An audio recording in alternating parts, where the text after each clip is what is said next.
ಹೇಳಿ, ನೀವೇ ಹೇಳಿ ಏನಾಗ್ತದೆ. ಸರಿ, RCB ಗೆಲ್ಲಬೇಕಂತ ಎಲ್ರು ನಿಶ್ಚಿತವಾಗಿ 100ಕ್ಕೆ 100 RCB ಗೆಲ್ತದೆ. ನಾವು ಪ್ರಾರ್ಥನೆ ಮಾಡ್ತೀವಿ, ನೀವು ಪ್ರಾರ್ಥನೆ ಮಾಡ್ರಿ. ನಮ್ಮ ಆಟಗಾರರಿಗೆ ಶುಭಾಶಯಗಳನ್ನ, ತಂಡಕ್ಕೆ ಶುಭಾಶಯಗಳನ್ನ ಕೋರ್ತೇನೆ ಎಲ್ಲರಿಗೂ. ಹೌದು, ವಿಮಾನ ತರಬೇತಿ ಕೇಂದ್ರ ಮಾಡ್ತದೆ. ವಿಜಯಪುರದಲ್ಲಿ ಕೂಡ ಮುಂದೆ ಇನ್ನೊಬ್ರು ಮಾತಾಡ್ತಾರೆ, ವಿಜಯಪುರದಲ್ಲಿ ಬರ್ತದೆ. ಸ್ವಲ್ಪ ಇವೆಲ್ಲ ಸಮಯಗಳು ತಗೋತವೆ, ಇವೆಲ್ಲ ಇಂಡಸ್ಟ್ರಿ ಡಿಪಾರ್ಟ್ಮೆಂಟ್. ಯಾಕಂದ್ರೆ ಈಗ ನಾವೆಲ್ಲ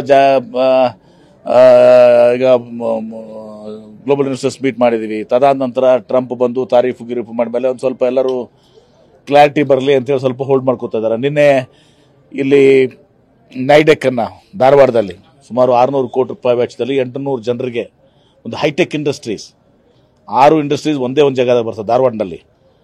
ಉತ್ತರ ಕರ್ನಾಟಕ ಇಂಡಸ್ಟ್ರಿ ಬರಬೇಕು ಅಂತೇಳಿ ನಿಮ್ಮೆಲ್ಲ ಆಶೆ ಇತ್ತಲ್ಲ, ಆ ನೈಡೆಕ್ ಇವತ್ತು ದಿವಸ ನಿನ್ನೆ ಅದು ಪ್ರಾರಂಭ ಆಗಿದೆ. ನಾನು, ಫ್ರೆಂಚ್ ಕಾನ್ಸುಲ್ ಜನರಲ್ಲು, ಜಪನೀಸ್ ಕಾನ್ಸುಲ್ ಜನರಲ್ಲು ಎಲ್ಲರೂ ಹೋಗಿ ಉದ್ಘಾಟನೆ ಮಾಡಿದ್ದೀವಿ.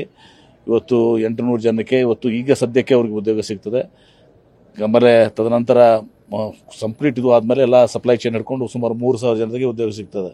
ಇದು ವೆರಿ ಹೈಟೆಕ್ ಇಂಡಸ್ಟ್ರಿ, ಸುಮ್ಮನೆ ಯಾವುದೇ ಸಾದಾ ಇಂಥ ಇಂಡಸ್ಟ್ರಿ ಅಲ್ಲ. ಇದು very high tech and high this one world class industry. ಇವತ್ತು ದಿವಸ ಬರ್ತವೆ, ಎಲ್ಲನೂ ಬರ್ತವೆ, ಹಂತ ಬರ್ತವೆ.